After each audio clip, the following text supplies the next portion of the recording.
Okay, and you're live.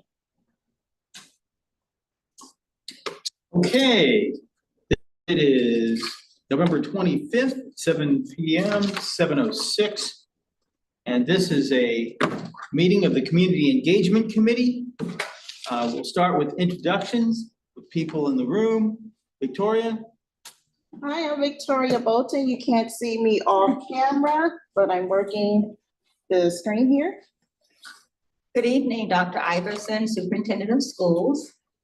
Rebecca Sampalayo, trustee and parent. Lasagna Mans, trustee and parent. David Warner, trustee and parent. And let's see, what do we have? Can you bring up the screen? Yes. 1 second. Sarah? Hi, I'm Sarah Lazari, parent of 2 in the district. Steve? Good Bring up the game. afternoon. How are you? Steve Morton, parent of 1 who's a junior at Woodland Middle High School and president of PTSA of Woodland. Very good. Katie? Hi, I'm Katie McGee. I'm the parent of a 10th grader. Okay, anybody I missed? Okay, fair enough. We're going to get started. Our major presenter for tonight is Dr. Iverson. So we're going to go over district highlights and take it away, Dr. Iverson. All right, good evening, and thank you, trustee Warner. So I'm going to wait for the PowerPoint to be pulled up. While she's doing that, if you recall our last meeting, I introduced to the CEC some information around our initiative that we've begun here this year, focused on diversity, equity, and inclusivity. And I promised that at this meeting, I would come back with some of the data, as well as where we are and our next steps. So we're gonna, do you want me to start with that one, or you want me to go with? Are you doing this This one? is not the one. Oh, yeah, okay, no, I'm This is- sorry. This is the second one. Okay. Here we are. Hold on Yeah, one second. start Let me with what make she sure I'm introduced. zooming, sharing the right one. That's okay. Okay, this one. Okay, All righty. slideshow. Thank you. That looks very, very nice. So together we thrive. So the very next slide, oh, I have it. Make sure we can do it. Just point to it. Okay. So I didn't even modify this slide. This is a slide that we developed with Panorama Education. They are the partners that are working with us in this initiative of DEI. Our board was gracious to approve a contract with them and for them to help lead the work with us as we're learning along the way. So this topic, taking action on community voice data, is the data that I'm going to be sharing with you today. So far, this data has been shared with the entire district, and a representative sample of students, which I'll show you who they are. So, you know, everything begins with a vision. When we started this work, we had a DEI committee. Mr. Morton is on the call. He was part of that committee. And we did a lot of brainstorming and discussion and just going back and forth until we came up with one statement that sort of articulated where we want to see this work at the end of the 5-year period of our strategic plan, because this is our strategic plan objective. And here it is. You can read it from your living rooms and home. Is to create a school environment or district environment where the entire community is welcome, valued, academically challenged, and emotionally supported. Very simple, but very loaded and very, very heavy. So that is the vision around this work. So where we are right now, what we've just briefly, some things we've done, starting with August 28th, the survey was administered. I think I shared with you last time with all teachers and staff. That was the superintendent conference day. We started school right after Labor Day, and all the students in grades 6 through 12. Can you move the pictures over? Sure. Thank you. Thank you.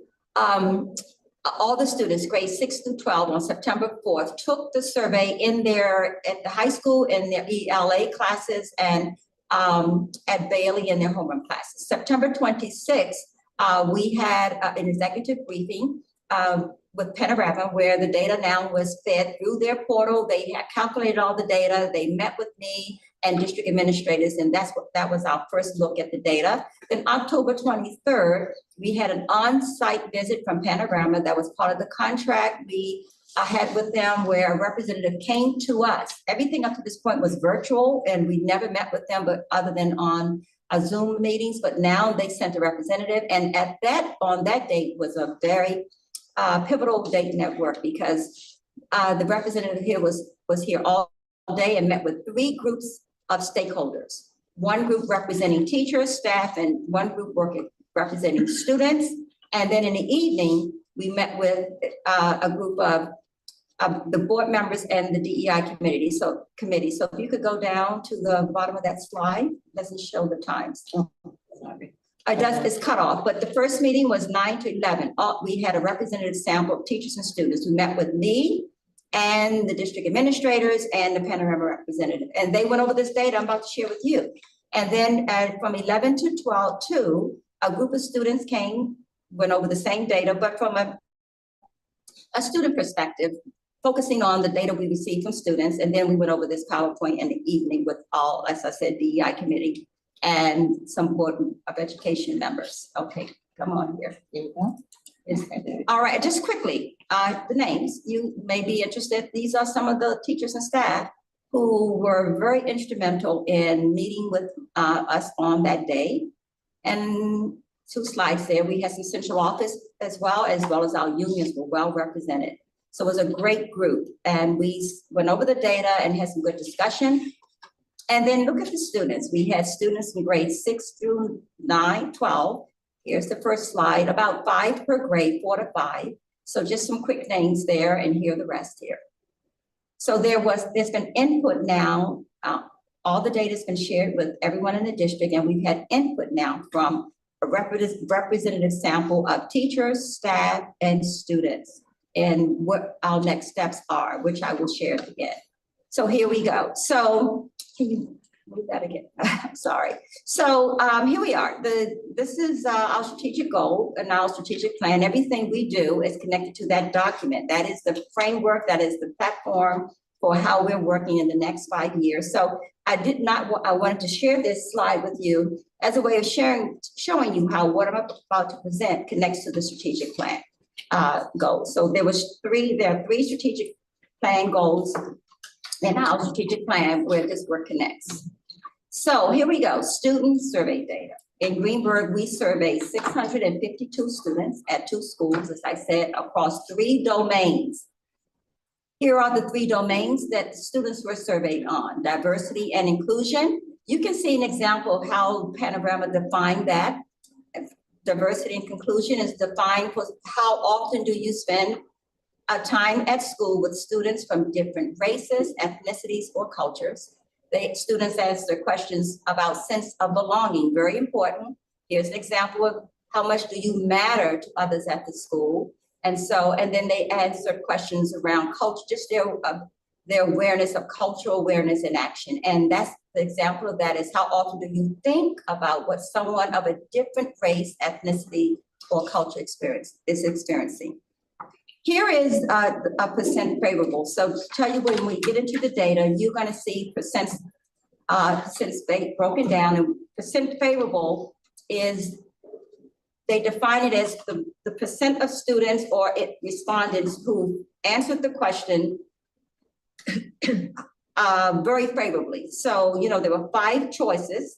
And so the people who answered with level 4 and 5 out of 1 through 5, 4 or 5 on a question, they calculated that as the percent favorable. So that's what you will see. So here are the students. Here's the 3 domains, percent favorable. You can look at the blue bars. So on the first domain, this is total, grades 6 through 12, 77% of our students who took the survey rated that domain favorably, meaning on the questions that were in that domain, all of the questions in that domain, 77% gave them a 4 or a 5.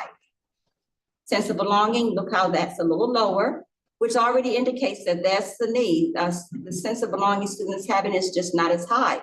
Not as many rated that favorable, 4 or 5, and cultural awareness is even lower. Here is Bailey, so some glows. we did have a high response rate at Bailey. 90.6% of the students at Bailey, grade six, took the survey. That's 116 students out of 128. Some glows at Bailey, where most of the students felt very favorably about the adults and how they're treated fairly. So especially across races, ethnicities, and cultures. They also reported highly favorable about diversity in their friendships. Some grows that came out of the data. Fewer than 50% though of those students felt quite or extremely connected to adults at the school. So you look at the first one, they said they feel most favorable that adults treat them fairly, but less favorably about being connected. A nice, it's a difference there.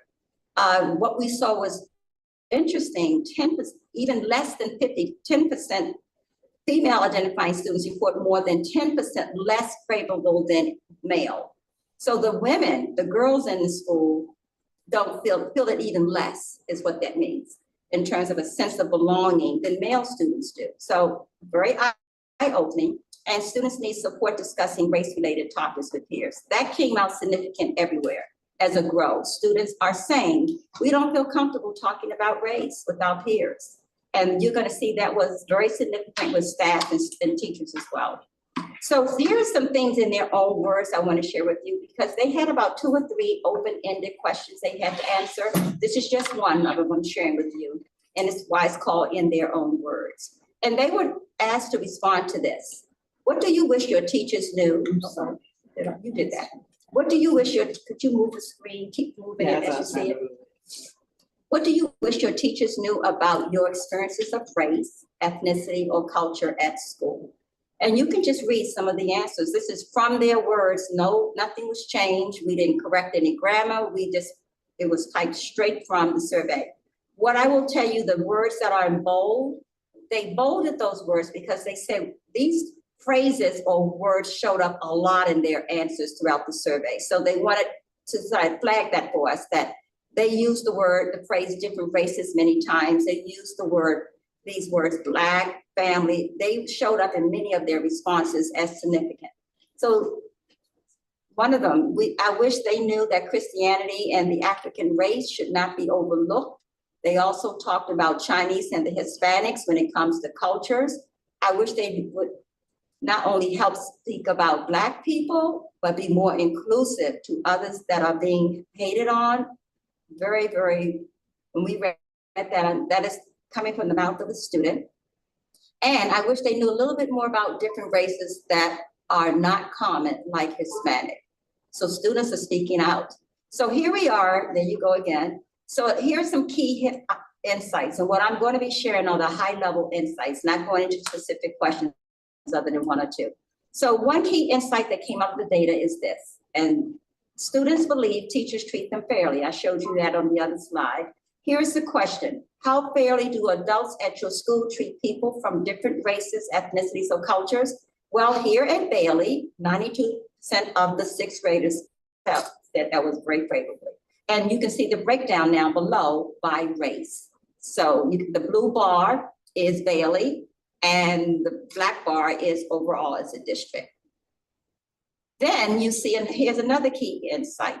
Students respond less favorably about fairness with their peers. So that does indicate getting along is an area we need to work on in terms of feeling that fairness between peers in terms of health and discipline and other examples. Here are a couple of questions that they received on this insight. I put a star next to 75% because the question is this: how fairly do students at your school treat people? This is students to students from different races, ethnicities, or cultures. And you see 75 responded favorably, which is not high.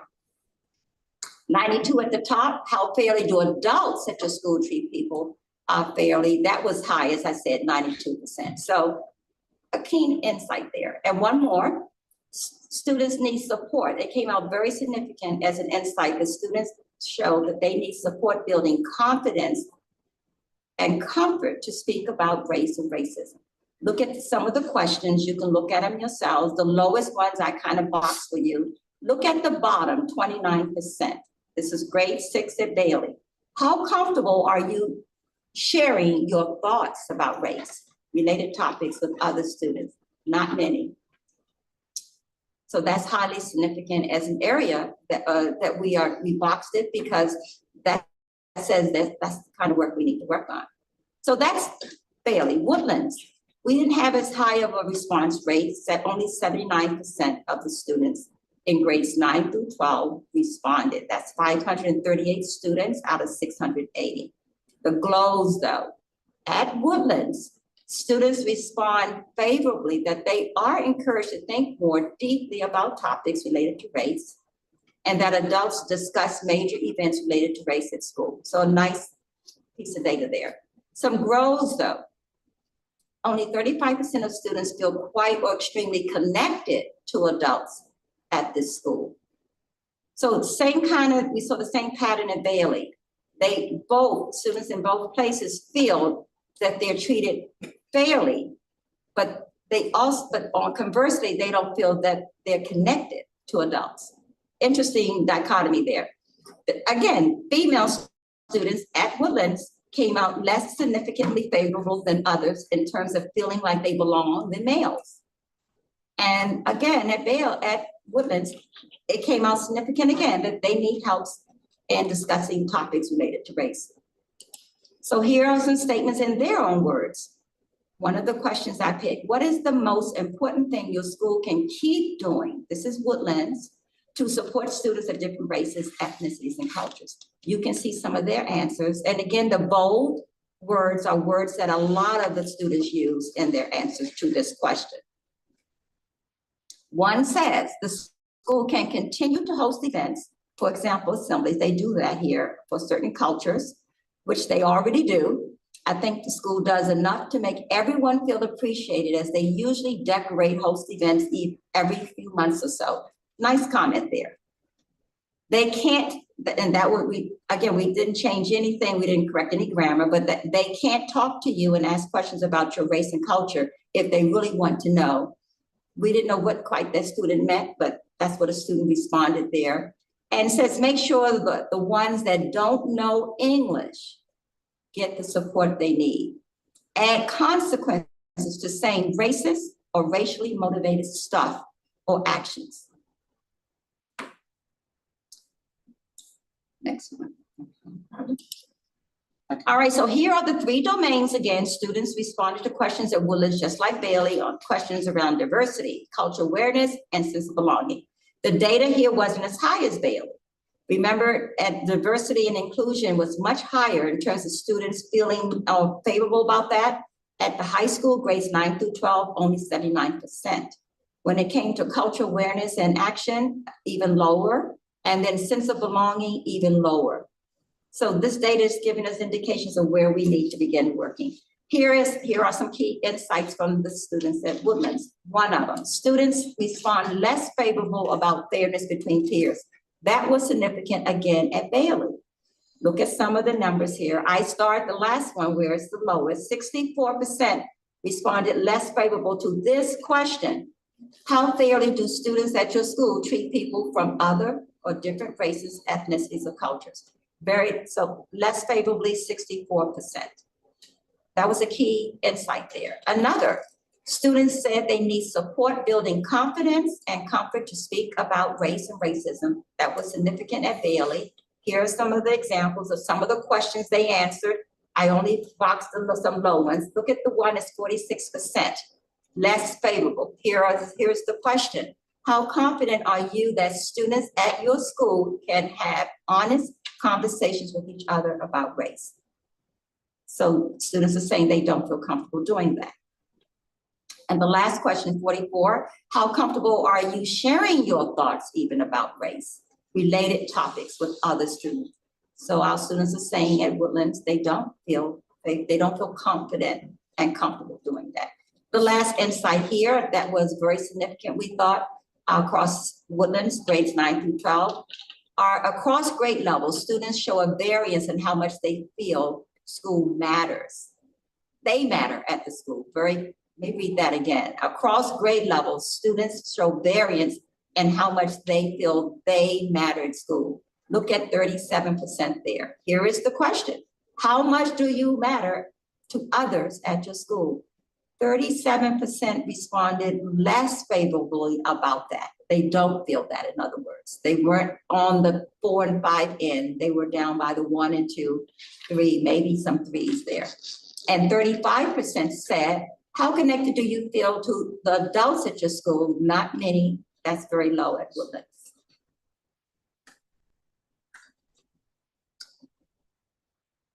And here's how that looks across grade levels. So you can see grades 7 through 12. Blue are the students at Woodlands in terms of the question again about feeling they matter. And then the black bar is overall as a district, that's including Bailey and Woodlands. You see grade 10 there is highly significant in terms of not feeling they matter much at school. And so these are some of the common trends, that's just all the student data. So we need to, some of the common data that Panorama pointed out and said, here's some things we see already that you can begin to think about. You need to start working on conversations about race, needs by student groups, and strengthening relationships. Now, staff, very quickly, 87, this is non-instructional staff. 87 staff members took the survey. The survey was given to everyone in central office, all custodians, everyone. 170 teachers, and across, they had 6 topics that they responded to. Staff had 4, teachers had 6 total. So here they are, 6 topics. Teachers and staff had those 4, teachers only had an additional 2 more. In their own words again. So this is now staff. How can school leaders help you better learn about and discuss and confront issues of race, ethnicity, and culture? Here's some of the responses staff provided. And the first one says, create a space where conversations and open dialogue can take place. Provide training became very significant. We need to have honest conversations about situations, even if they may be difficult. All right, and here's some of the glows. Close to 80% of staff did say they felt supported by the administrator, but look at the grows. Similar to students, staff communicated a need to be able to discuss these topics. So across the board, that's coming out significant. Staff communicate a need for more professional development, that came out highly significant, and collaboration with colleagues. At a glance, here's how it looks at a professional learning is the greatest area of growth out of all of the domains. This came out to be the most significant in terms of, this is true in teacher surveys too. So in the area of cultural awareness and action among staff, 79 rated that favorable. Belonging was less favorable. Cultural awareness was less favorable, and professional learning, we do know, was highly significant, meaning more needs to be done. Here are some of the key insights now, staff only. So staff show that similar to students, staff said they need support to have conversations about race. So highly significant across the district. The data even here is much lower though than student data. Look at the one that's 41%. How confident are you that adults at your school can have honest conversations? Staff and students don't feel comfortable talking about race. And a lot of what we think is because we have not had professional development on it. 40% now, how well does your school help students process their feelings? 40% they're less favorable. If teachers are having difficulty, then they're probably not translating that and transferring that over to students. So it stands to reason that would be low as well. Another key insight here, that there was a variance across of staff by ethnicity, a notable variance across the different race of groups on this question. So you can see by ethnicity, how connected do you feel to other adults at your school? And school was used because staff works at schools, some in the main office. So this was a staff survey though. 63 only responded favorably. And then you can see that data broken down by ethnicity. And now teacher very quickly, and so glows, more than 90% of our teachers said they felt their administrators supports diversity, so that's very good. And they felt comfortable updating their curriculum to reflect diverse perspectives, so that is excellent. Some goals, very clearly down there, they need support with some strategies. We are aware of that to be able to address the professional learning in their classroom, but 40% of the teachers said they don't feel that connected to their colleagues. So that's a big issue across the district. Colleague to colleague, peer to peer. And teachers also believe they can be doing more. So we love seeing that to help students speak up against racism and process their feelings. So they want to do that. That is something we adults in the district want to do. Here are some key insights now. This is teacher data only. Teachers need more PD. That was very significant. We knew that. Here's some of the questions here. Look at 43%. How often do PD opportunities help you explore? We've not done much in that. This is the initiative, DEI, we're beginning that work. So we expected data to look like this. How effective has your school administration been in helping you advance student equity? This is the landscape nationally and across all districts that we are beginning to do this work. And that's why it is so heavily embedded in our strategic plan as one of our key areas of professional development. Another key insight is the connection between adults represents an area of growth. So that peer-to-peer, staff-to-staff relationship is an area that we need to work on. And that shocked a lot of the teachers. When they saw this, they were very shocked and at a lot of the data, because their perceptions of what they thought was happening here, this data in some ways validated it, in many ways it said it's not happening. So look at 54%, how well do your colleagues at school understand you as a person? So it speaks to building relationships, connecting, and so 54% said kind of middle of the road there. And then the highest was how much respect do colleagues in your school show you? We 79% that we would hope everyone shows respect and feels respected. We were alarmed by that. So we need to explore that more. Oh, okay. So that's the data. So now where are we? So now I'm showing you this slide because on November 5th, all that I shared with you was shared with everyone in the auditorium. Custodians, cafeteria, nurse, everyone got that presentation so they know it. So then what happened, they all left me and they broke into groups. And it was a schedule that they had in their hand. And they began to end their groups with the facilitator. And the facilitators were the teachers that I showed you on that slide who got the training with me and with the panorama expert. They were facilitating the groups. And they went back to a small group with the facilitator by grade, by department. And here's the question. They were given the challenge from me, driving impact with survey data. Where do we go from here? Because we want input from everyone. So this was an opportune day to start. So here is their turn. They had some time to do this. It says you will review the DEI survey data individually first. So there were handouts there, the data that was there. They could look at it and have refreshments and have time to spend with it. And then write down first their own observations and thoughts that they had. What stood out? What was alarming? What was a sticky point for you? They had some time. Only you can see 10 minutes. And then they went into an activity this year. Well, now with that, it says as you reflect on the data and discuss in your small group, they all had to respond to these questions. And we wanted to know what surprised you about the student results, the teacher results. What do you think students answer? Why? Why do you think students answer the way they did? Why do you think teachers answered the way they did? What short-term action steps can take place to address student concerns? What short-term action steps can take place to address teacher concerns? So very simple questions. We're beginning now to look at this data and decide on our next steps. And so getting input from everyone, we took time to do that. And then we gave them left that PD with some strategies here. This is something from Panorama. We have a playbook or platform with them, and they left these links where they can begin to explore some strategies around these domains.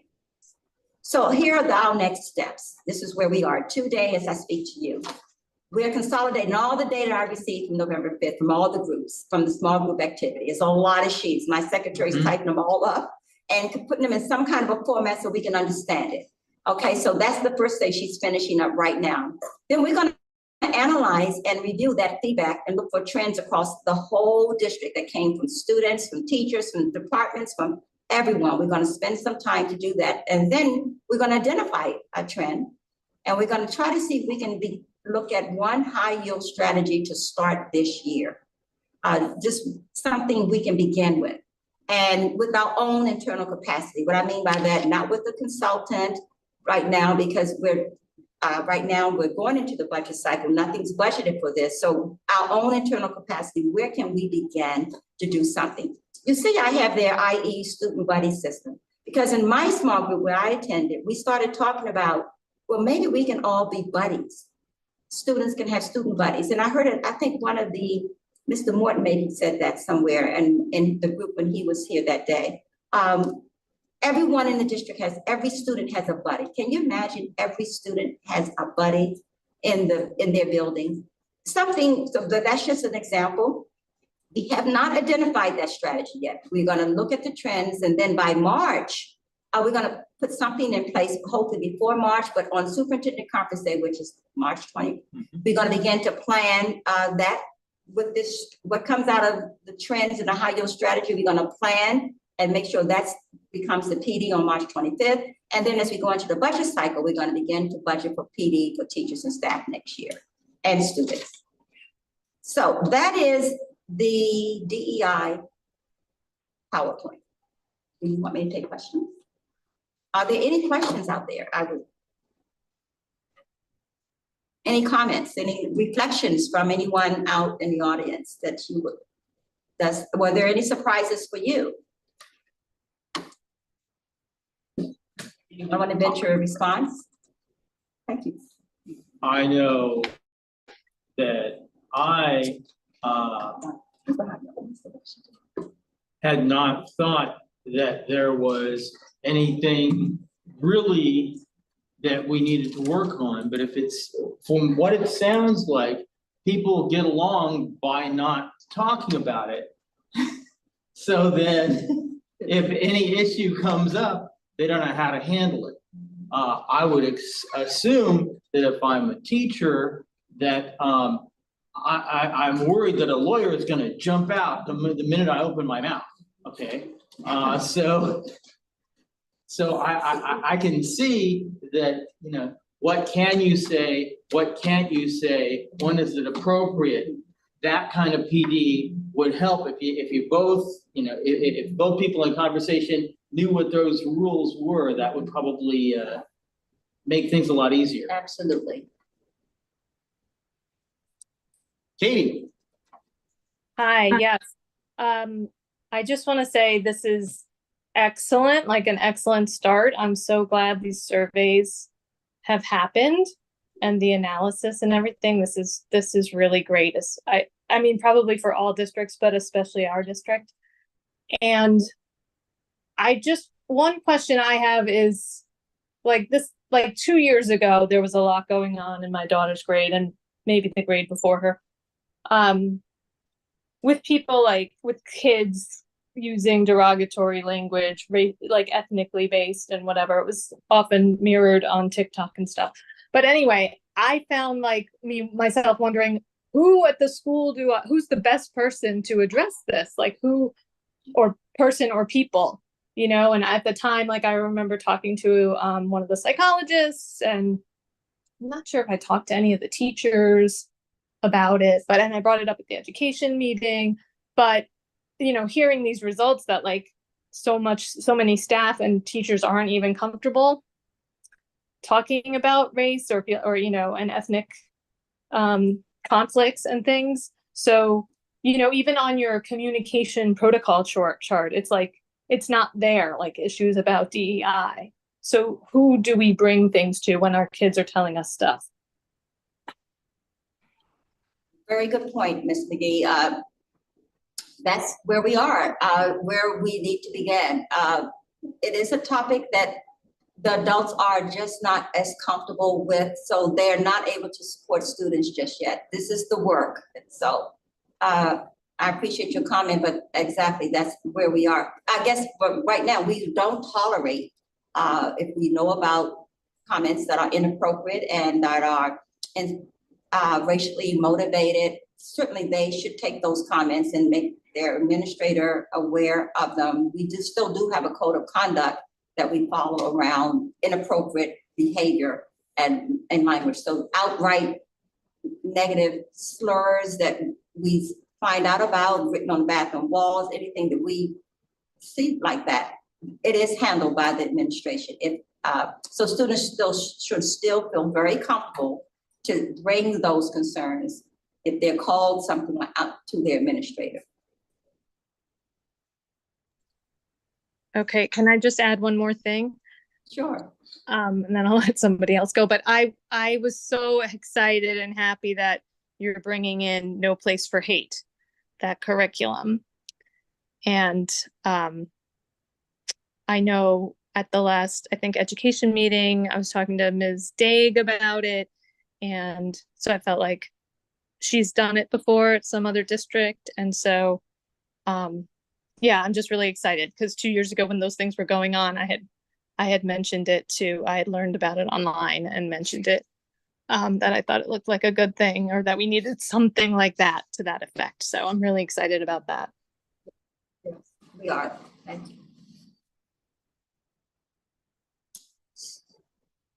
So if there are no more, I'm going to, let me get into the next piece. So Sure. there are some EEL questions that were asked at the last meeting. I did say we will follow up at this meeting, so I'd like to segue into that if that's okay on the next slide. So we were asked last time this question. And so I did work with Ms. Adora and Ms. Dr. Juku to make sure I came prepared with responses for you. So, I have to.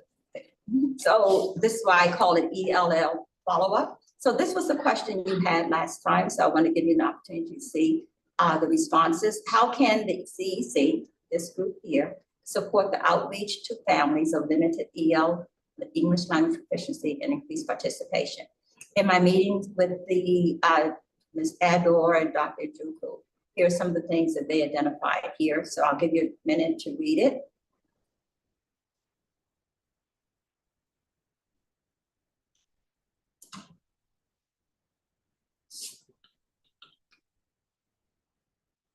So these are things we can do as a CEC. So that we were asking for specific things as a group we could do together to outreach to families with limited English language and to increase participation. These are some of the recommendations that we too can follow up on as a group and decide what, if anything, we want to do. Here's the second one. Some more, I'm sorry. I put it on 2 slides. Again, how can we as a group support? Some more examples here.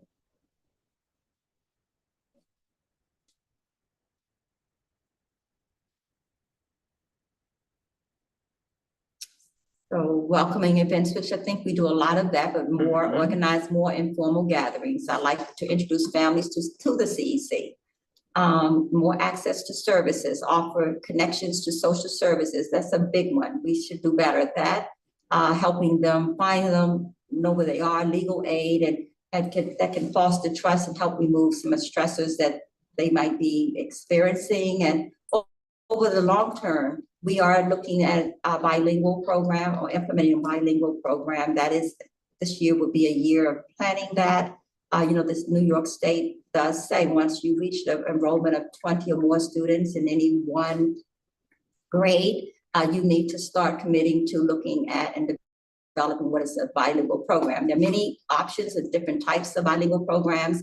So far what we've done in this area, we visited 2 districts to look at their bilingual program, to get a feel for just watching it, asking questions, how they implemented it from A to Z, and the kinds of challenges they had, how long did it take to get it up and running. So we've begun to explore just that at that very preliminary level, how to bring a bilingual program to Greenburgh Central School District. That was one. And question 2, you asked what are resources for parents who would like to know more about what supports are offered. So these are just a couple of links that will be on the website where Trustee Warner has posted this, where they can click on this, and there's all kinds of resources and the links to help our parents that you can, when you talk to parents, you can send them and guide them to this site. And then the last question you had, let me see what the question was. I think I didn't put the question there. Give me 1 second. I think I missed the question on that one. I think I put the answer, but not the question. So the Where can question families was, go to gain where information? can families go to gain information? There we go. And what about those families with limited English proficiency? So here are, this is where you can, it's on the next slide, is it?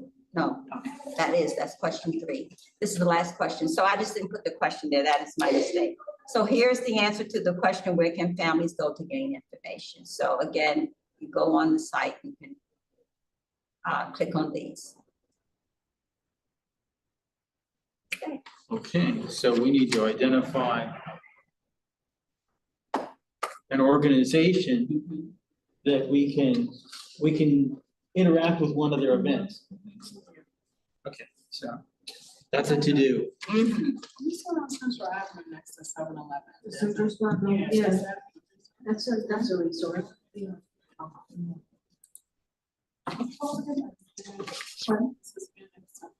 It's very center. I think the Hispanic Center on Central Avenue next to 7-Eleven, they normally have things. I saw one time they were giving out ice cream in the summer. So with the holidays coming up, they might be having some events. So throwing that out. They're a good resource. Antonio JCS is also a good resource. I know that they're having, Mr. Smith posted in his weekly newsletter that they have parent support workshops, and I do believe that they run them bilingually.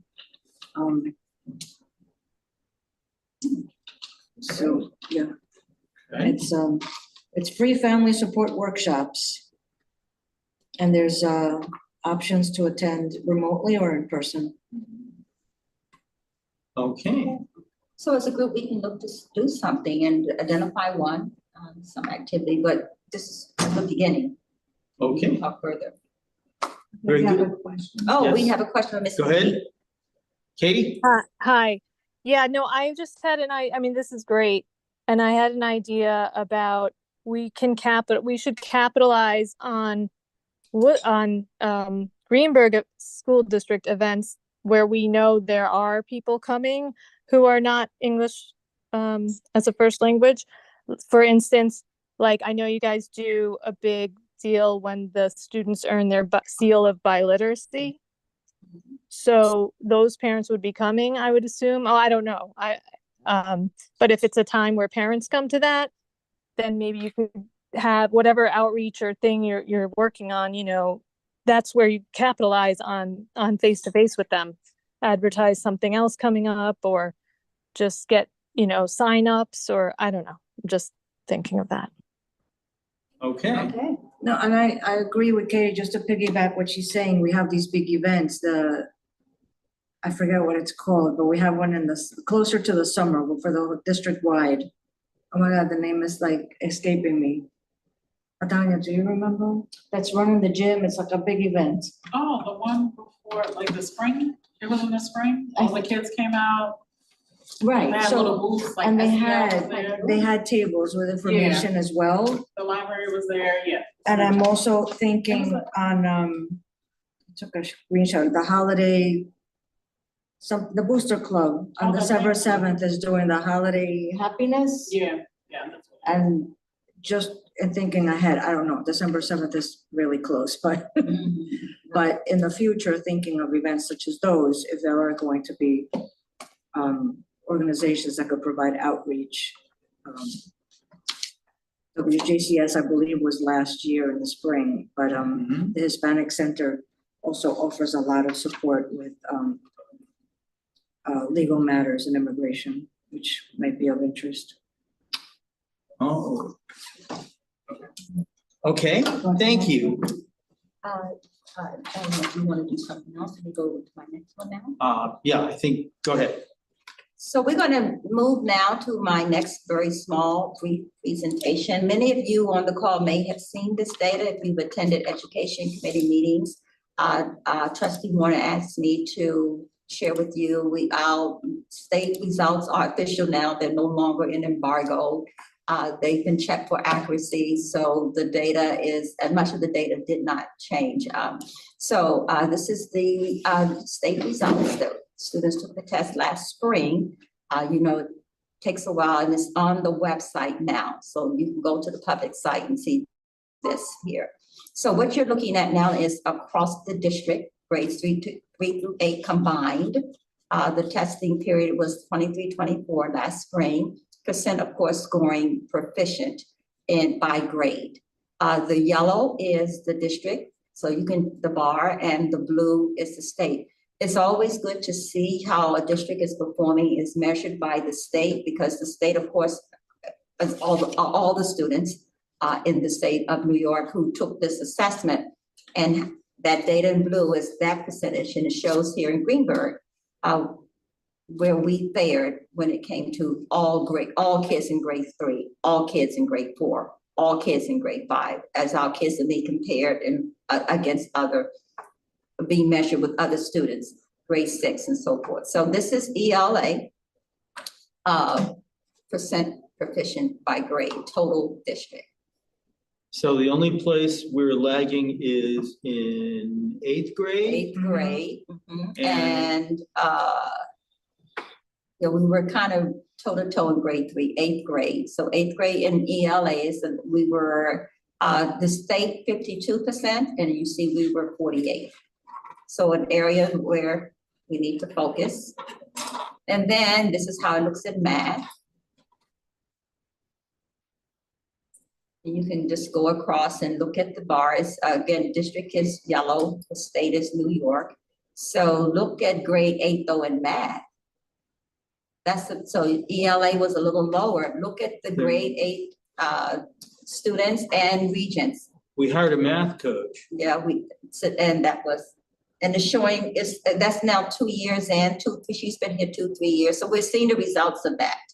And remember, the coaches work with teachers, and so, and supporting their learning and just more support around that instruction. So look at the Regents 8, 100%. So this is something to be very, very, very proud of when we're comparing our 8th graders to every 8th grader who took it in the state. That's what this means. Every 4th grader who took it in the state, our 4th graders scored 68% in math, 38%, I think that's 38% in as compared to the state. So excellent, excellent data. You have a lot to be proud of. This is an indication of the instruction that's happening in the district by our teachers and staff. So this is holistic data. Now, again, all students. It breaks down differently by the grades. Let me go to science first. Only grades 5 and 8 take the science test. Here again, you can see we measured okay. A little less in grade Regents 8 in science, 79 by the state, 76 here in the district. Not that significant, but noted. But in every other, in grades 5 and 8, you can see how we did compared to other 5th graders and 8th graders across the state in science. And this was the year they did it with electronically. Okay. So, and students, remember, practice this many times before they actually got to the exam. So great summative data, district-wide. Can I ask a quick question? I'm sorry. Sure. When it says the Regents 8 for the math and is that taking just the New York State exam, or is that talking about the Regents exam?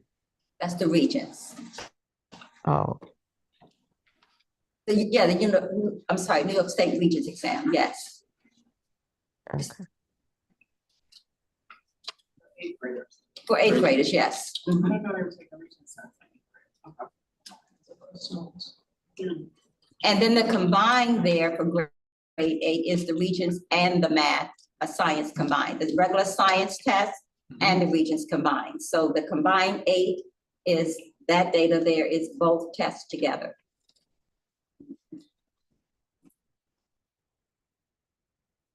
So that's the district overall. Now, here's the annual Regents exam in ELA. Of course, this is students scoring at a level for all, percent scoring at levels for all students. So there are 5 levels. You can see across level 1 to 5, then to proficient. So level 1, this is high school levels now, high school students. So you see more students, if you just look at the bars, look at the curve. We had less students scoring level 1, which is what you want. You want more students scoring 5 and proficient. So the curve is going up like that. So this is an ELA, very good data. We can always still do better, but compared to the state, again, look how the district did. And this is Regents in algebra as of June. Again, going 1 through 5, you can see how our students were broken down by level. Again, percent scoring at the various levels. You can see where we are proficient there. The state there did a little higher than we did there in proficiency in algebra at level, and then level 5 as well. So algebra is a concern. This is full transparency in our data, but it shows you, it helps us see where we need to be, where the work needs to go. And this is geometry. So this is another Regents test they take. I did better there in the percent proficient. What we saw was very interesting in level 3, where you would think that's the cusp because it's in the middle.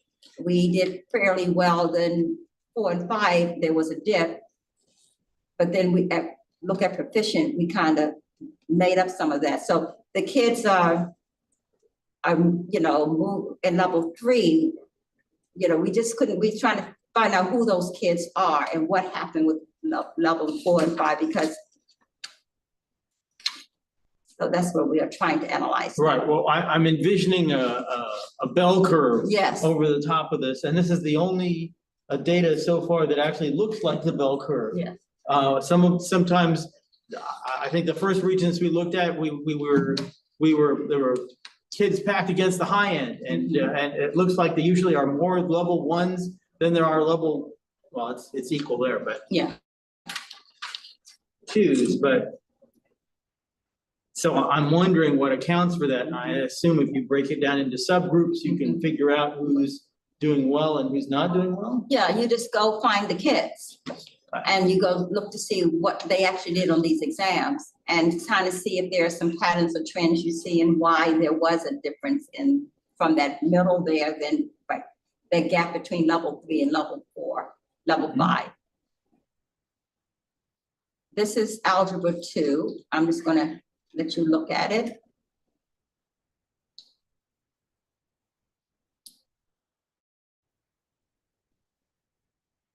And this is living environment, another Regents test that they take. So the high school teams are in their grade level teams now, delving into this data, again, looking specifically at the students to determine what happened. Looking to see if, there was a pattern around certain questions everyone missed. Looking to see if the instruction that was delivered aligned with actually what was taught. That is a big piece in students being able to do well on any test. That's because the test should assess what was taught. And so in some classes, some content is introduced, and then the next classes maybe they get a beginning in one level and it's mastered in another, at another class, at another level. Katie, do you have a question? Raise your hand up. Yes, I do have a question. ahead. This living environment one, I don't see any chart for level 5. And I happen to have a child who took that last year, and pretty sure she would have been in level 5. Okay. Scoring. Let me check on that with Dr. Njoku. Why is that? Okay. I know that if they have too small a percent It could be. in a It grade, could be. they mask it in order, yeah, okay. Yeah, it could be, it wasn't enough to count, but I don't know, Ms. McGee, that's something I can find out. Thanks. I may have missed this, I'm sorry, but on the left-hand side where it says percent, that's not, is that an average of the scores? Like some kids, you know what I'm trying to say? Like, is that a 20% or a 30% that they got on the exam, so therefore now you're in level 1? Does that make sense? Is that what those are? Those Yeah. are like the numerical grade that was received on the exam. So they just take the exam and divide it up from 0 to 100, and then they chart across where the group fell. Okay. So just 0 to 100, you know, it's just a graph. And then, but the levels, they then chart where the kids fell just from 0 to 100. They ought to add up to 100%. Yes, oh, yes, they do. Like level 1 should add up to. You know, okay, so that's not the grade the kids got, like. No. someone didn't got No. anything. No. All right, just wanna make sure. Piece of hair. No, okay. The grade the kids got is A. what level they're in. Yeah, Level they're in. I got you. Okay. And this is what, physical study in earth science.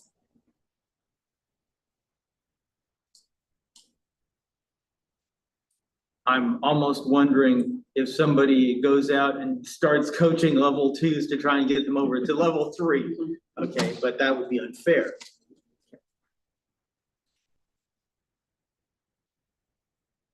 And this is chemistry. Okay, So not, there's a, yeah, look at level 4. 4, we had no students to score level 4. Is there a practicum? Is it, Yeah, is it an online test or paper test? Or is it, you know, is there a component where they're trying to do things? like experiments? Yeah. No, I don't think they are. Okay.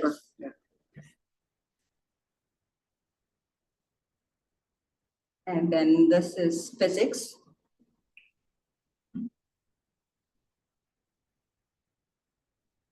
And global history and geometry and geography.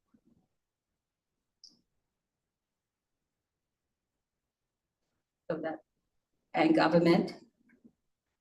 Yes, we traditionally do better in US history than the state. Okay. Yeah, we did. And so that's the state data. So right now, what's happening at the state, they are identifying districts that are either going to be targeted for ELA or MAP. Targeted districts are districts that are deemed by the state need in a particular area. So you know, they'll let you know if you need to work on in what area. CSI means comprehensive. If you're being comprehensive support, that means holistically you need to work on. You're targeted for all areas. Right now, we have not been targeted for in any area, but we're waiting. That's the final piece of the accountability the state is working on that will be posted on the website. It's not there yet on the state site. We're waiting to see if we were targeted for any area. We don't anticipate that at all based on our data here. Pretty much, the data overall is pretty good. We have some areas to work on, but overall, the district looks very good. Are the regions going away? No. Okay. They are going to change the graduation measures. They're working on it. That is coming, but they've made it very clear the regions will not go away. Good. Okay, so that's all I have. Thank you. Thank you. Thank you. Any questions? Katie? I forgot to lower my hand. Oh, okay. All right, so we do ELA, DEI, and ELL. On my page. And now we do a little housekeeping. We've got a hard copy. Bring up the minutes of the 10:28 meeting. Got a hard copy at the back of the packet. And take a look. See if there's anything that needs to be added or changed. That's the agenda. Now, we need the minutes of the previous meeting, which is a separate document.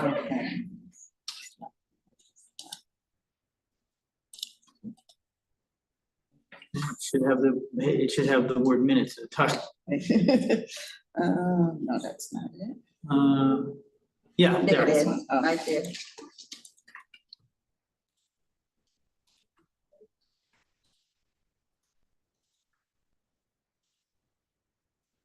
Okay.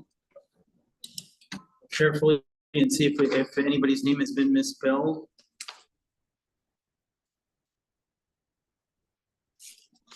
All right, and slowly scroll through it, and we're looking for anything that needs to be fixed.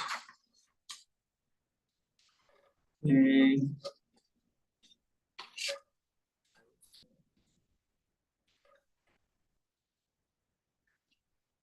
Minutes, members, right? Charges, mission, and we'll come back and revisit the, make sure we're executing to our charges. And various events, sporting events and other events. Some of our list of upcoming events are now our past events.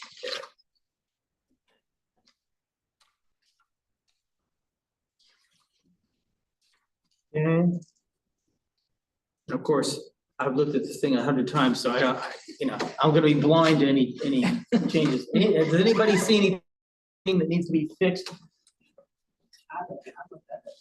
Okay.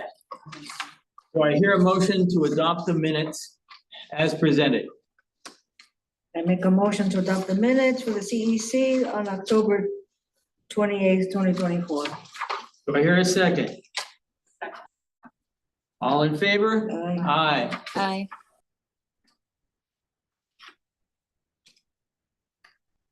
Okay, we have minutes. Okay. A recap of October 24, 2024 events. And at this point, we're gonna do a picture walk. And then, and then you're gonna chime in if you feel so inclined. And we have one event that I think the technology person is about. So just start with a picture in the directory and we'll fast forward to them, okay?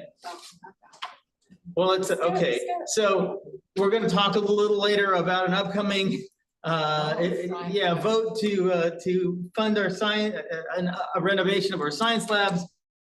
This is just to remind you what we're dealing with. Okay, go ahead.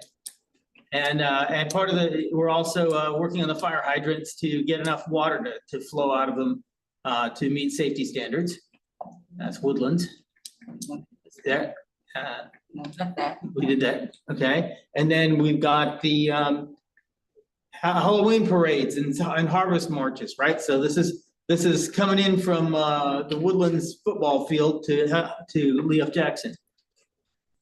And we have a number, and the marching band is playing, and the teachers are dressed up, and the kids are dressed up, and there are lots of photo opportunities, and the teachers, for some reason, tend to, at this level, at Lee F. Jackson, tend to dress as crayons. There's the principal. And your show. And inflatable dinosaurs, of course. And here's the guy, I think that's Joe Foy, and Woody is the guidance counselor, right? Okay. Oh, my goodness. I didn't see Yes. them that day. And ECP Maine, right? So they march in a big circle around the front of the building and back inside and out the front 3 or 4 times. There's the Will Washington. You want to narrate this? A farmer. Yes. Okay. And they have their own music. They didn't have the band do their thing, but they had. And here's the other half of ECP, right? At the front of Lee F. Jackson. So they come out the door and circle, walk down the sidewalk and circle back in. And some of the parents dress up. And here we are at RJ Bailey. And you see the band, you see the flutes, yeah. Okay, and it gets serious, you know, 4th through 6th graders, they can really, really dress up. Oh, my goodness, where they find? Yeah, so band, they march in a big circle in the back of the building and listen to the band play. We'll hear the band play a little later. Chickens, yes, there were 3 chickens. And there's the band lead director, okay?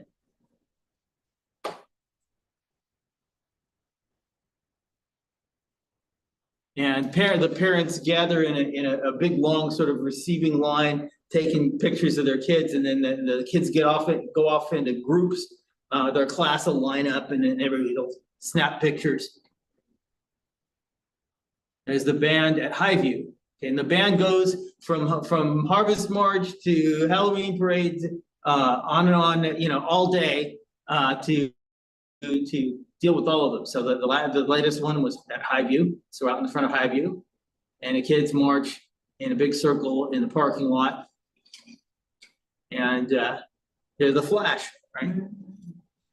And there's the principal. Look at that. Yeah, and the Hogwarts, okay.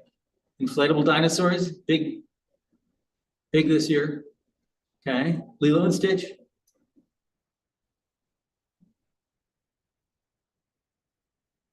Yeah.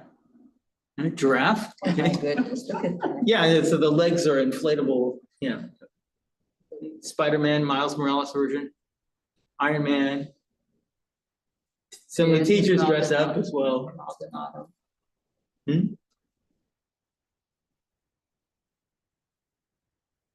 Self-assured. That's for the project. And this, This is the Pioneers? yes, the Pioneers, and they're in soccer team mode. So you can see they got shin guards, and they're in the small gymnasium, and they have looks like a hockey goal, right? So you know, they defend, that's White Plains, the Tigers are playing them and doing their best. How they do, did they win? I don't think we really keep score. I asked them, and they reset the scoreboard every quarter to 0, because they don't want people to get discouraged by them, but they want to have enough of a sense of score. There's the referee. There's a lot of mix of, like Mount Vernon came a little later, so they would play one game Woodlands, White Plains, then one game Mount Vernon, White Plains, then not even a game, like a period. Periods. Yeah. Right. And boom. Yeah, they played 2 periods of White Plains, and then Mount Vernon arrived. And I don't think I have pictures. No, I don't think I have pictures of Mount Vernon. They choose. Okay, there's the scoreboard. Okay. Okay.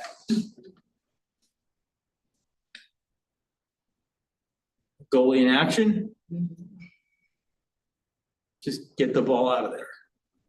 And that's some stuff we'll talk about later. All right, okay. Yeah. Okay. Okay, so we have the Woodlands High School Marching Band and the Thanksgiving Parade at New Rochelle. Thank you, Katie McGee. I believe in a couple of pictures here, we're gonna have a movie. Yeah, I'm gonna play that separate and reshoot. Yeah, go ahead. Okay, so you want to see the pictures? So first? we'll see the pictures and then we'll go to the movies. Okay. Various instruments. They look so good. Yeah, the uniforms Oh, they're look good. very nice. Yeah, They're we've very got nice. feathers because we're falcons, right? Okay, yeah. You gonna can you make it bigger?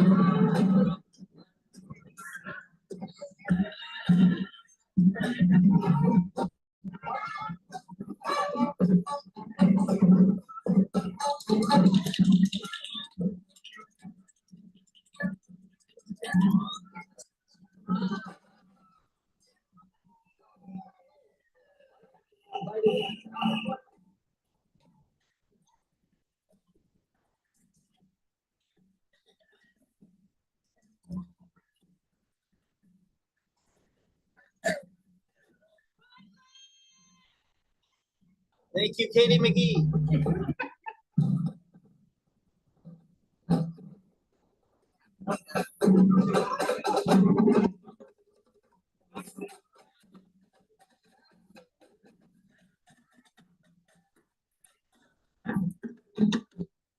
Okay, and there's one other that has them play a little bit. One other video. Yeah, is it? That's it. I think that's it. Yeah, Bill, let me play it. What? Do you want to let you Hold on pick one it? second. No, I can do it. I have it backed up. Hold on 1 second. I knew this was kind of gonna happen. So I have the second one here. Is this the? Let me share. That's the same one. It is, let's see. Let's see. Two. Right, the the other one one on is the taken from the bottom other right. side of the street. Yeah. Or, All right. I just have to make sure. I know Google was going to stop playing it. Share. Okay. Here we go.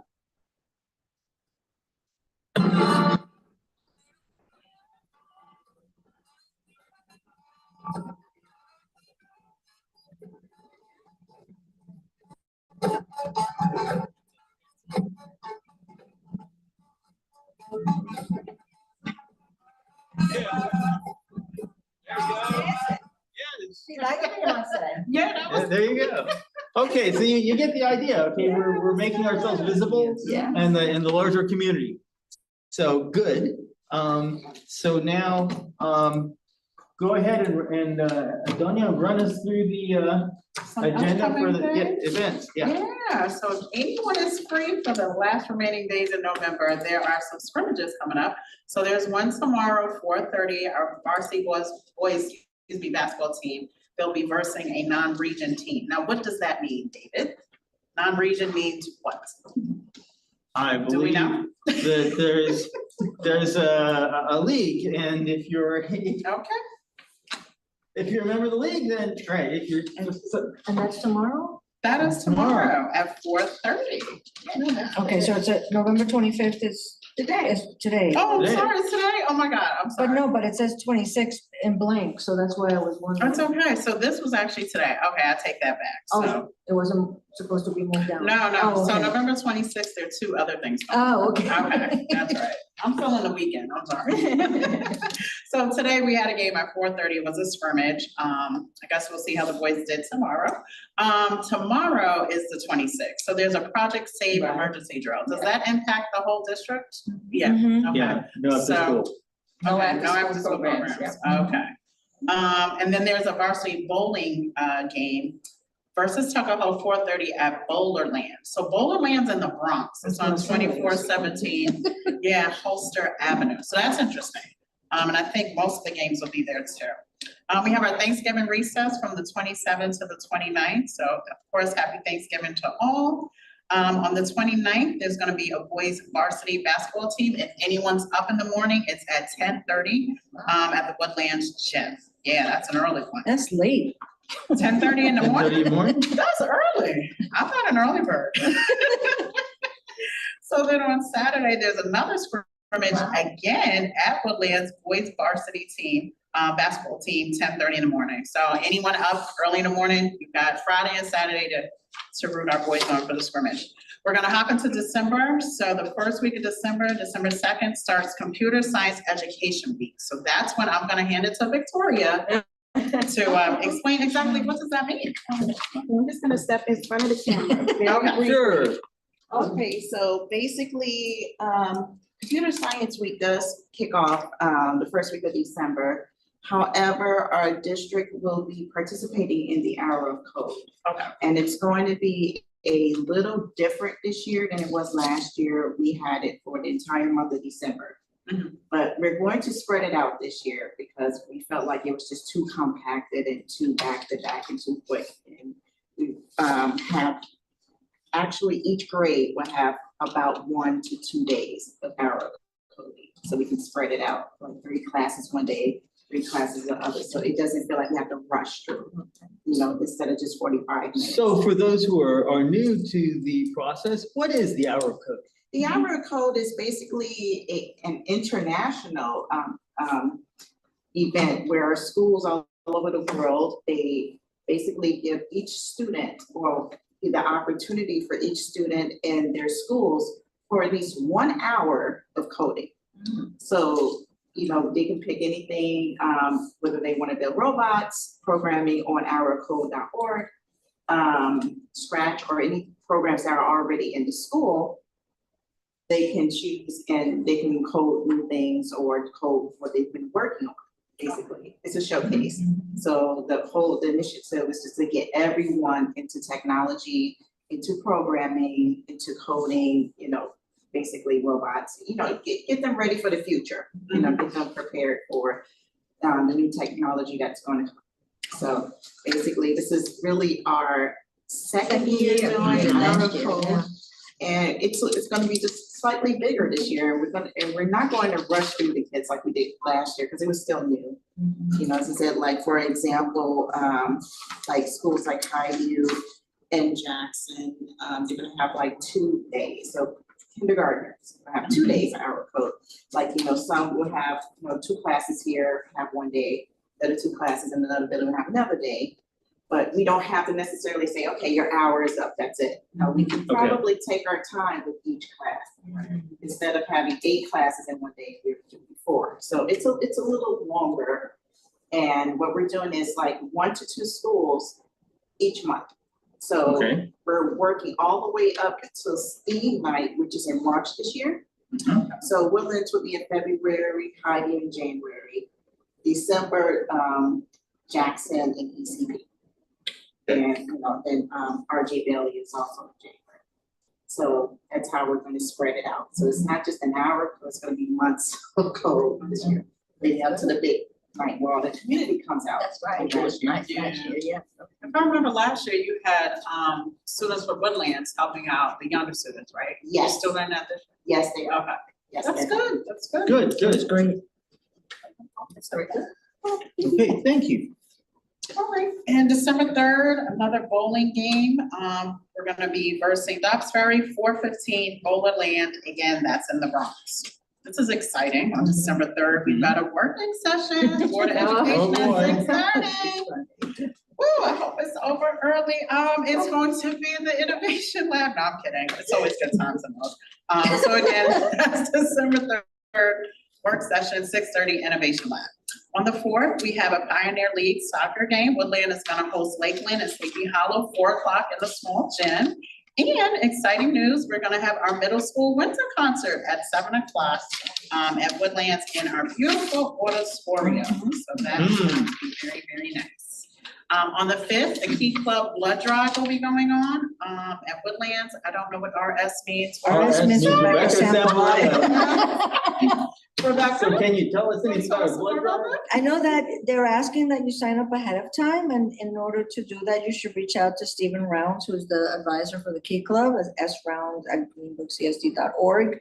And I do believe that if a certain amount of money is raised, I think it's the American Red Cross will donate $500 to the scholarship fund, I think. Ah, So what's our goal? I'm sorry, I missed it. I don't know, I was trying to look at my Oh. snapshot. It's okay. All right. very good. Hopefully we will reach that. Tech committee meeting is gonna be happening the same day at 1 o'clock at the Woodlands Freeload Center. So once you're done with the blood drive, if you do it early enough, you can come to the tech committee meeting. Those are good. And then another bowling game.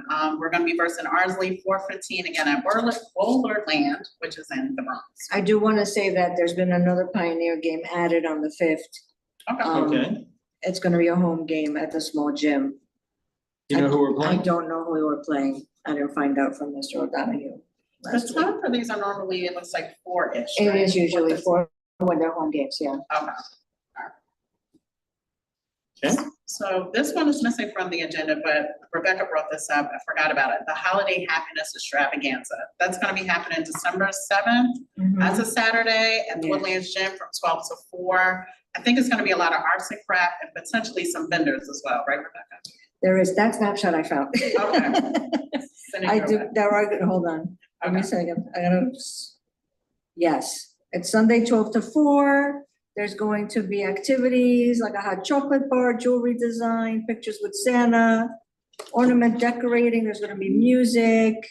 There's some shopping for handmade arts and crafts, baked goods, jewelry, handbags, etc. There's a pet supply drive, so please bring a donation to support the local animal shelter. And there is an entrance fee of $5. Children under 3 are free. So we should definitely support that. Okay. All right, December 10th, Pioneer League is busy again. They have a soccer game. Woodlands versus White Plains is at 4:30. It's gonna be at the House of Sports, really nice facility. And that's in Ardsley, on Elm Street. December 11th, oh, this is exciting. We got a finance committee meeting, 10 o'clock at the Woodlands Freelo Center. David, I think that's one of your babies, so you'll definitely be there with bells on. It's Chris's. Oh. Chris's baby. I show up. I do appear. Okay. And then also that day, December 11th, is our Woodlands High School Winter Concert. So that's gonna be nice. That's at 7 o'clock, Woodlands Auditorium. I love the band, so I will definitely be there for that. Yeah, love that stuff. I used to play the clarinet, so it means a lot to me. December 12th, Facilities Committee meeting. Now that's your baby Yes. day. 6:30, Woodlands, at the Innovation Lab. Mhm. And then on December 15th, we have our next CEC meeting. That'll be at 7 o'clock back at Woodlands. Yes, you wanted the Innovation Lab, you got it. Okay, and any questions on that? So, Yeah, one question. yeah, all right, Katie.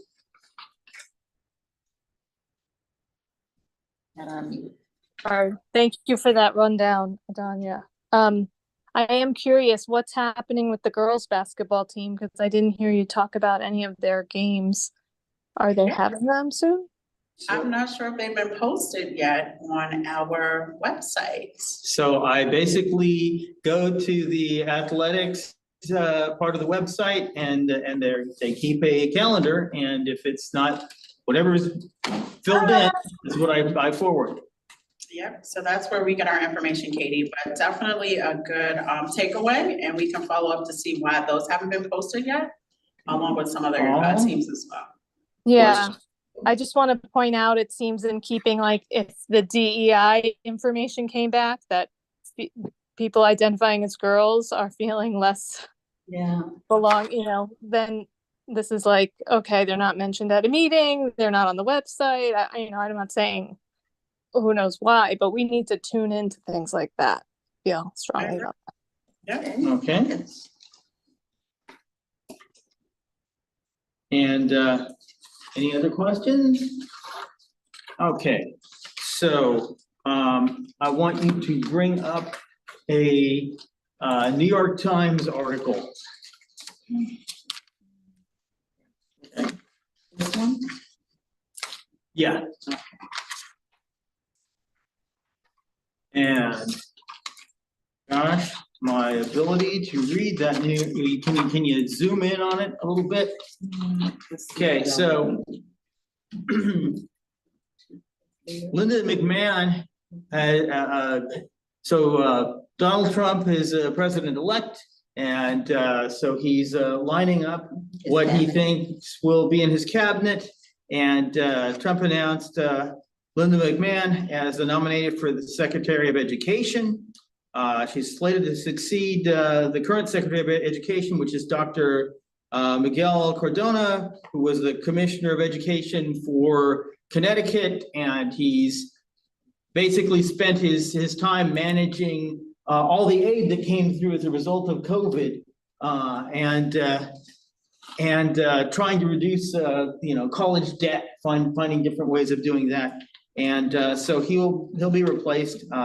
Trump has called for state by state control of education as opposed to federal control of education, and the abolition of the Federal Department of Education during his campaign. But Linda McMahon heads the America First Policy Institute, which was the substitute for the Project 25 in terms of policies. What do I stand for? She managed that process, and there are some things about education in the in that policy there are policies about education. So we'll mention that in a minute. But prior to this, in the first Trump term, she ran the Small Business Administration for a couple of years. And she was a large Trump donor, and she was a co-owner of the World Wrestling Federation, which meant, you know, they took a small business and made it a big business. And so she had experience with that. And according to the New York Times, she has 1 year of experience on a Connecticut Board of Education. So there's something there. And the AFPA policies call for parental school choice vouchers and oppose DEI, basically. And try and make that big enough so that I can read it. See, just the bold face type. And I may have to stand up next to the screen. But the American First Policy Institute has set out a more immediate list of changes it says could be achieved through vastly changing the department's priorities. Those include stopping schools from promoting inaccurate and unpatriotic concepts about American history, surrounding institutionalized racism, and expanding voucher programs that direct more parents to spend on homeschooling, online classes at private and religious schools.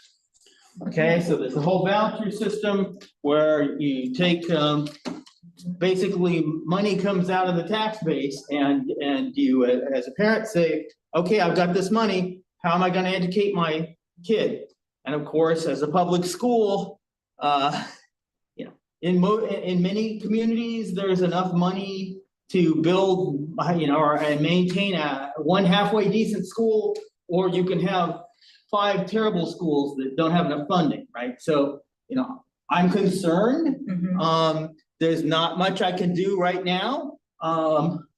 So, you know, I'm a Democrat, I have to admit, okay?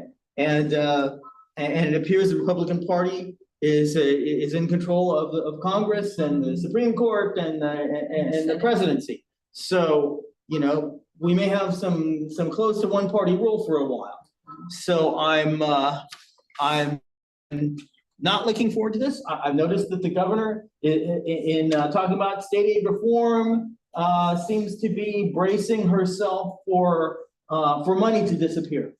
So this is just a, you know, warning. So I don't have anything more to say about this, but I you know, you should know. Does anybody have any comments or questions? Katie?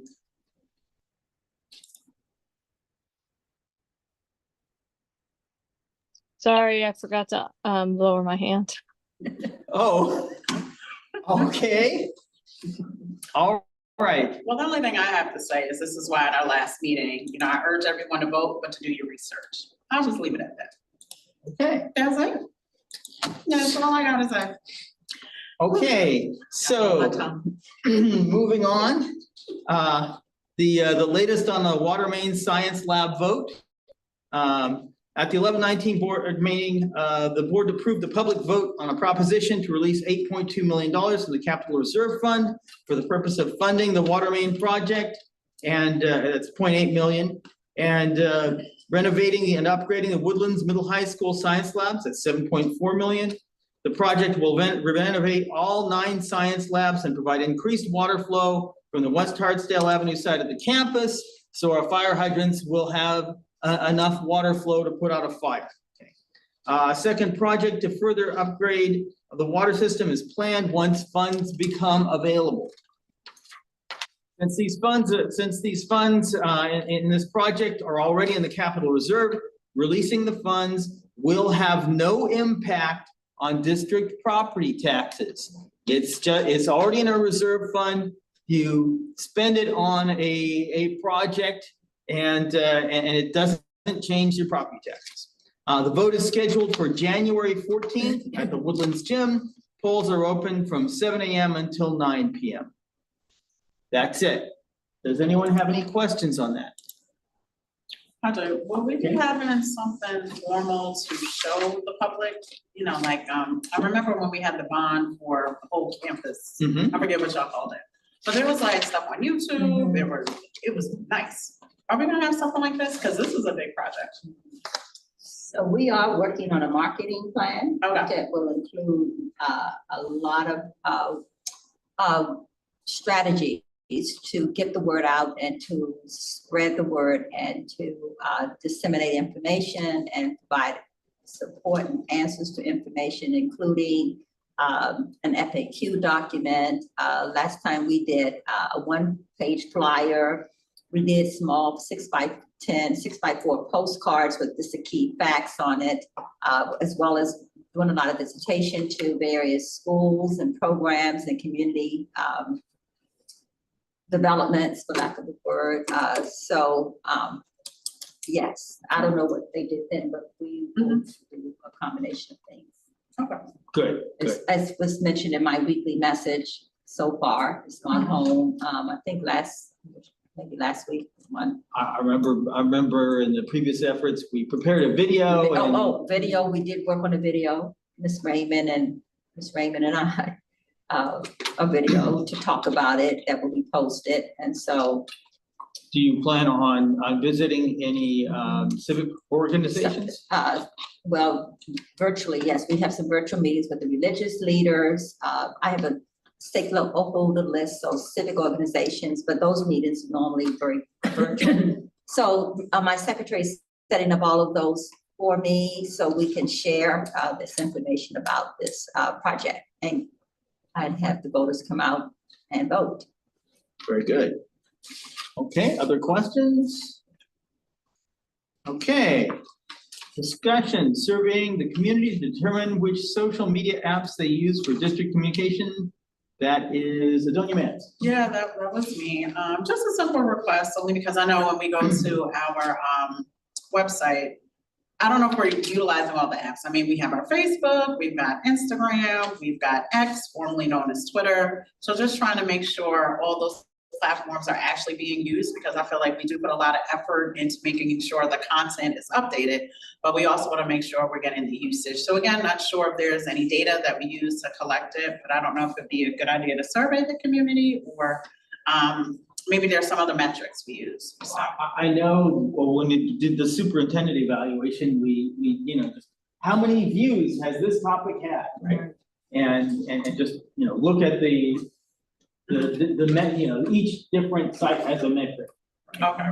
Do we have access to those type of reports, just to make sure, again, let's say Facebook's got 1 million users, but then we look at, X and it's got like 20,000. Is it worth still communicating via X if it has such a low, data point versus something like Facebook? You know what I'm trying to say? Like, that's what I'm trying to get at. Do we do any type of analysis like that, maybe quarterly, to kind of assess that? That's a good question, only because I think we're still trying to work out the social media and all of, the aspects of that. This sounds. Yeah, it's still nothing that's totally in stone yet. Okay. So I can't really I don't want to give inaccurate information. This sounds like a job for the technology department and the technology committee. Okay. I'll pass it on to them. Okay. How do we measure usage? Because I just went through and said, okay, so how many views on YouTube of this meeting? How many? What's the thing with the most views? Okay, there is our greatest. So 1 year we had the basketball team went out and was in the Final Four for state, and so the video of the kids playing basketball took off, right? Just thousands of people. So you can look for things like that. That is true. That is true. Okay. Because I'm even thinking, like on Instagram, I know you get your likes, but how do you see how many people tapped in and even just viewed your post? You know what I mean? Without a like. There are views. There is? All right, I gotta look. All right, So, getting more so we'll into we'll get you that data and you see if it's sufficient, and maybe you say, am I satisfied or not?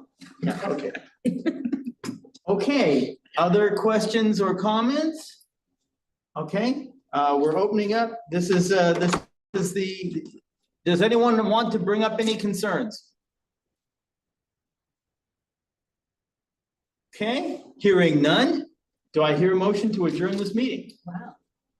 I make a motion to adjourn the meeting. Second. All in favor? Aye. Bye. Thank Aye. you. Those opposed? 8:40. Good job, trustee. Okay, good job to you. You were the main presenter and I told you I was gonna get through ran it, like didn't I? clockwork. Okay.